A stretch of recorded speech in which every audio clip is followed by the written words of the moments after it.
माता इस जीवन में बस इतनी तमन्ना है, तेरी सूरत सामने हो दम मेरा निकल जाए।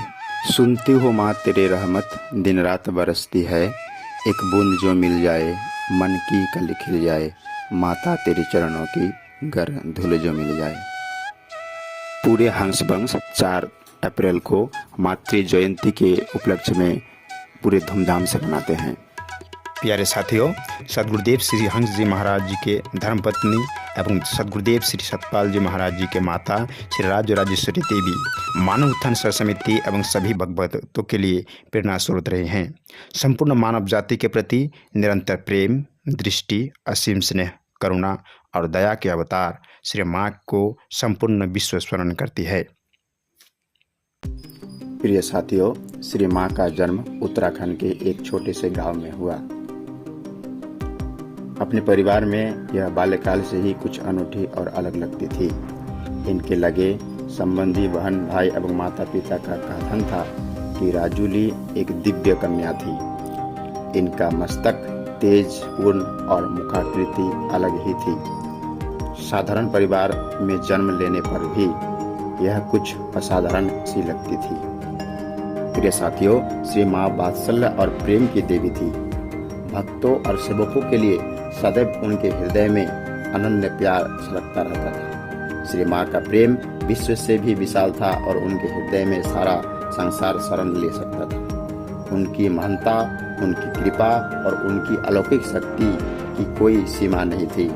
वे मेरी माँ थी, उनकी माँ थी, हम सब की माँ थी। सचमुच में वह एक जगत जननी माँ थी।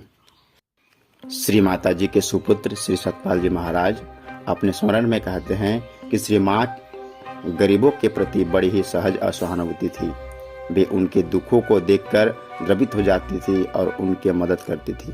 उन्होंने अनेक गरीब बच्चों को अपने विद्यालय में पढ़ाकर न केवल सुनिश्चित किया बल्कि उनकी कृपा से आज वे अच्छी नौकरियां व काम कर रहे हैं।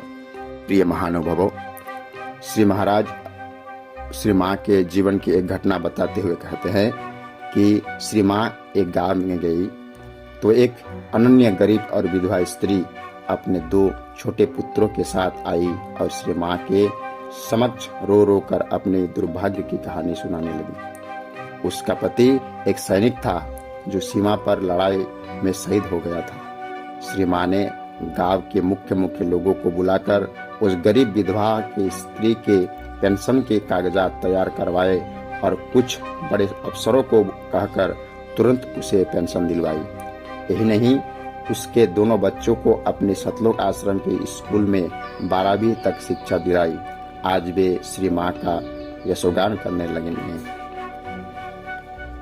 श्री माँ अनेक असहाय लड़के और लड़कियों को शादी अच्छे ढंग से करवाई। निर्धन छात्र छात्राओं को वे पुस्तकें, कपड़े, जूते आदि देती रहती थी। निर्धन और निर्बल लोगों को कपड़े, कंबल, खाद्य, दवाइयाँ आदि बांटती रहती थी। वे दरिद्र नारायण की सेवा को ईश्वर की सेवा मानती थी। श्री माँ अनेक असहाय लड़के और लड़कियों को शादी अच्छे ढंग से करवाई। निर्धन छात्र छात्राओं को वे पुस्तकें, कपड़े, जूते आदि देती रहती थी। निर्धन और निर्बल लोगों को कपड़े, कंबल, खाद्य, दवाइयाँ आदि बांटती रहती थी। वे दरिद्र नारायण की सेवा को ईश्वर की सेवा मानती थी। जननी माता ने अपने जीवन काल में निरंतर ज्ञान का प्रचार प्रसार किया। लाखों लोगों को अपने सत्संग प्रवचन से लाभान्वित किया। हजारों को दीक्षित किया और अनेक महात्मा बाबाइयों को संन्यास देकर ज्ञान के प्रसार में लगाया। श्री माता जी श्री हंस जी महाराज के महाप्रयाण के पश्चात लगातार 25 वर्षों तक अनवरत अध्यात्म ज्ञान के अमृत वर्षा करती रही।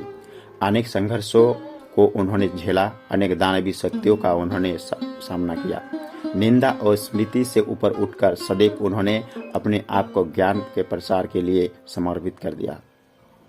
उनका स्वभाव था, वे सत्संग प्रवचनों में कहा करती थी कि मैं कर्म में विश्वास रखती हूँ, मेरे लिए कर्म ही चमत्कार है। श्री महाराज जी कहते हैं कि वास्तव में माता जी समाज को जोड़ने का काम करते थे। उन्होंने सिक्किम के गांव-गांव, गली-गली में जाके आत्मज्ञान का, सद्भावना का प्रचार किया, जिसका आज यह परिणाम है कि ऐसे कोई गांव नहीं है जहाँ पे माता जी का चरण न पड़े हो।